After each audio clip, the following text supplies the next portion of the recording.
start with the one that actually talks about the actual foundation of the periodic table, since I'm doing a poem for every element. This first one is number 101 of the periodic table, and it's Mendelevium. Once there lived and existed a great learned man with a beard almost as long as God's. Daniel Pozin wrote that about Dmitri Mendeleev, a Russian scientist who created the periodic table as we know it. There's even a sculpture outside the Bratislava, Slovakia University of Technology. In the center is Mendeleev's head, fully adorned with metal curves for his flowing mane and beard as rows of elements emerge from around his head, emanating.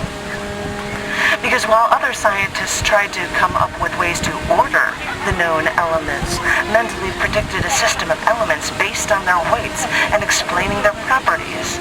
This idea showed the spaces between the atomic weights of discovered elements and explained the properties of elements that would only be discovered in the future.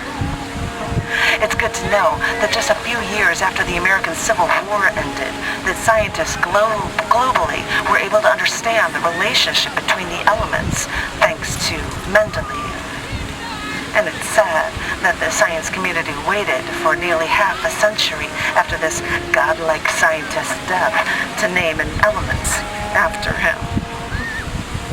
Mendeleev did many odd jobs during his life, not unlike Albert Einstein, with an element named after him, only 2 spots away on Mendeleev's periodic table. And the thing is, Mendelevium is only created after smashing Einsteinium with alpha particles. But it's sad, with all the research the world has done to learn about this element, we still know so little. Mendeleev taught us how to research and discover more, but now that we've found only trace amounts of Mendelevium, we still don't know what to do. Because once we've found you, if you don't give us enough so we could learn, we're forced to wonder.